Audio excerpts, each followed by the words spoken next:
बिस्मिल्लाहिर्रहमानिर्रहीम। मेरी नानी के गांव में एक कारी साहब थे जो कि कुरान के हाफिज थे और बहुत दीनदार थे। इनका नाम कारी असलम था। मैं बचपन में अपनी नानी के घर रहती थी। इस गांव की सड़क के दोनों तरफ बागात थे और सड़क भी कच्ची थी। कारी असलम हर रोज मगरिब के बाद शहर जाया करते थे अपने शागिर्दों को तालीम देने के लिए। एक दिन इनके शागिर्द ने कुरान का मुकम्मल हिफ्ज कर लिया और कारी साहब को अपने घर इसी शाम दावत पर ले गया। कारी साहब हर रोज मगरिब की नमाज के बाद चले जाते और इशा की अजान से पहले वापस आते थे, मगर इस दिन वो अपने शागिर्द के घर चले गए। रात इशा की नमाज वहीं अदा की। जब वापस आने लगे तो 10:30 बज चुके थे। रात को गांव की वो सड़क बिल्कुल सुनसान होती। कारी साहब अपने साइकिल पर आ रहे थे कि उन्होंने बागात में जिन्नात की शादी का मंजर देखा। वहाँ जिन्नात के घर देखे जो कि बहुत पुराने अंदाज से तामीर किए हुए थे। कारी साहब ये देखकर फौरन अपने साइकिल से नीचे उतर गए, क्योंकि वहाँ सिर्फ और सिर्फ बागात होते हैं, वहाँ तो किसी का भी घर नहीं था। कारी असलम को देखकर एक जिन इनके पास आया और कहने लगा कि आज मेरी बहन की शादी है, आप मेरी बहन की शादी में शिरकत कर लें और हमारे अहले खाना के लिए दुआ फरमाएं। कारी साहब इस जिन के साथ चले गए। वो देखकर हैरान रह गए, क्योंकि उन्हें वो जिन्नात इंसानी शक्ल में दिखाई दे रहे थे। कारी साहब ने इन्हें अपना तारुफ करवाया।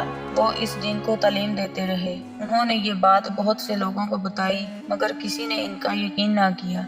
वो काफी अरसे से इस जिन को तालीम देते रहे। अचानक एक दिन वो जिन कारी साहब की खिदमत में हाजिर हुआ और कहने लगा कि मेरी नानी की तबीयत बहुत खराब है और आप मेरे साथ चलकर इन पर दम कर दें और सेहत याबी की दुआ करें। कारी साहब मान गए। कारी साहब इस जिन के साथ चले गए और इसकी नानी पर दम किया। कारी साहब के दम से इस जिन की नानी सेहत याब हो गई। इस जिन की नानी ने काजी साहब को अपने चंद बाल खींच कर दिए और बोली कि इनको संभाल के रखना। जब भी तुम्हें हमारी मदद की जरूरत हो तुम मेरे इन बालों को आग के सामने ले आना, लेकिन अगर तुमने मेरे ये बाल गुम कर दिए तो मरते दम तक हम तुम्हें तकलीफ देंगे। कारी साहब वो बाल लेकर अपने घर आ गए और खुशी से ये बात हर जगह फैला दी। इन्होंने अपने घर की गैलरी पर वो बाल रख दिए। तकरीबन 1 साल बाद कारी साहब के बेटे का एक्सीडेंट हो गया। डॉक्टर ने कहा कि आपके बेटे का बचना बहुत मुश्किल है, आप 5 लाख जमा करवा दें ताकि हम इसका इलाज कर सकें, मगर याद रहे आपके बच्चे की फिर भी जान जा सकती है। कारी साहब फौरन घर वापस आए और वो बाल ढूंढने लग गए। वो गैलरी पर चढ़े तो बाल इस जगह मौजूद ही ना थे जहां उन्हें रखा गया था।